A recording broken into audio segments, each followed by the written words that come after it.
अल्हम्दुलिल्लाह वस्सलातु वस्सलामु अला रसूलिल्लाह।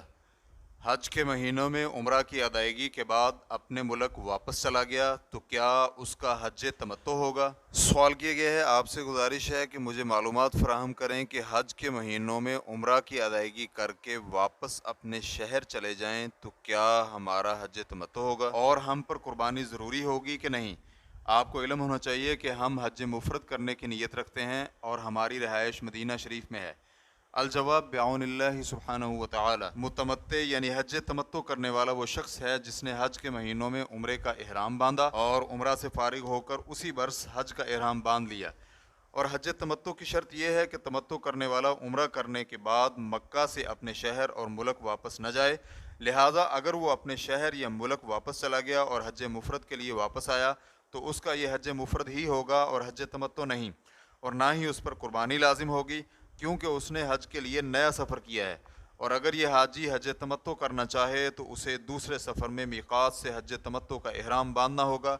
लेकिन अगर वो मक्का से अपने मुल्क या शहर के बजाय कहीं और सफ़र करता है, मसलन वो जद्दा जाए और वहाँ से हज का इहराम बांध कर वापस आए, तो उसका हज तमत्तो ही होगा और उसका जद्दा जाना उसके तमत्तो को बातिल नहीं करता क्योंकि वो अपने अहल व याल और अपने घर वापस नहीं गया। शेख इब्न बाज़ रहिमहुल्लाह से ये सवाल किया गया, एक शख्स ने शव्वाल में उम्रा अदा किया और अपने घर वापस चला गया और फिर हज के मौका पर हज मुफरद की नीयत से मक्का वापस आया तो क्या उसका हज तमत्तो होगा और उस पर कुर्बानी वाजिब है? तो शेख रहिमहुल्लाह का जवाब था, जब किसी इंसान ने शव्वाल में उम्रा किया और अपने घर वापस आ गया और फिर हज मुफरद के लिए आया तो जमहूर उलमाए किराम के नज़दीक वो मुतमत्ते नहीं, यानी उसका हज तमत्तो नहीं होगा और ना ही उस पर कुर्बानी है क्योंकि वो अपने अहल व याल के पास गया था और फिर वो हज मुफरद की नीयत के साथ वापस आया। जनाब उमर और उनके बेटे अब्दुल्ला बिन उमर रज़ियल्लाहु अन्हुमा से यही मरवी है और जमहूर उलमाए किराम का भी यही कौल है।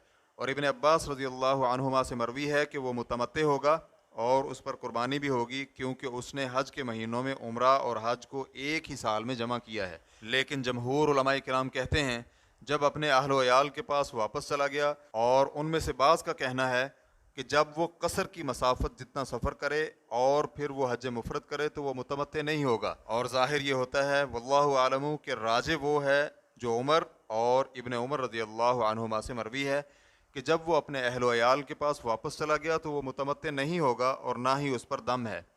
लेकिन जो शख्स हज के लिए आया और उम्रा अदा करने के बाद वो जद्दा या ताइफ में रहे और वहाँ का रहायशी भी ना हो, फिर वहाँ से ही वो हज का इहराम बांधता है तो ये मुतमत्ते होगा। तो इसका मक्का से जद्दा या मदीना या ताइफ जाना उसे मुतमत्ते होने से नहीं निकालेगा, इसलिए कि वो दोनों यानी उम्रा और हज की अदायगी के लिए आया है और जद्दा या ताइफ किसी ज़रूरत की बिना पर गया है। और इसी तरह उसका मदीना की ज़ियारत के लिए जाने में भी राजे और अजहर यही है कि उसके मुतमत्ते होने में माने नहीं होगा, तो इस बिना पर उसे कुर्बानी भी करना होगी और वो उम्रा की तरह हज की भी सही करेगा। रेफरेंस के लिए देखिए मजमू फतावा शेख इब्न बाज़ जिल्द नंबर 17 सफ़ा नंबर 96। और शेख इब्न बाज़ रहिमहुल्लाह के फतावा में ये भी है कि अगर वो वापसी पर भी उम्रा के इहराम में आया यानी अपने दूसरे सफ़र में और इस इहराम से हलाल हो गया, फिर हज तक वहीं क़याम किया तो यह हज तमत्तो होगा। और जमहूर उलमाए किराम के यहाँ इसे उसका पहला उम्रा मुतमत्ते नहीं बनाएगा, लेकिन वो अपने आखिरी उम्रा जिसकी अदायगी के बाद वो हज तक मक्का में ही मुकीम रहा की बिना पर मुतमत्ते होगा।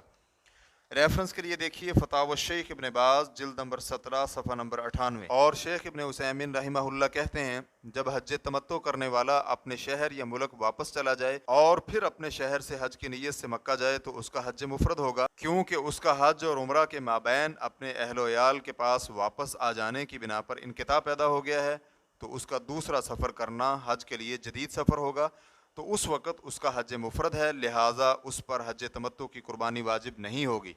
लेकिन अगर उसने कुर्बानी से बचने के लिए ये बतौर हीला किया तो उससे कुर्बानी साकित नहीं होगी, इसलिए कि वाजिब को साकित करने के लिए हीला करना उसके इस्कात का मुतकाज़ी नहीं, जिस तरह के हराम चीज़ पर हीला करना उसके हलाल होने का मुतकाज़ी नहीं। रेफरेंस के लिए देखिए फतावा अरकानुल इस्लाम सफ़ा नंबर 524। वल्लाहु तआला अअलम। इस्लाम QA रिकॉर्डिंग्स मुअस्ससतुश शेख मोहम्मद सालेह अल मुनज्जिद अल ममलकतुल अरबिय्यतुस सऊदिय्या फतवा नंबर 40356। वस्सलामु अलैकुम व रहमतुल्लाहि व बरकातुहू।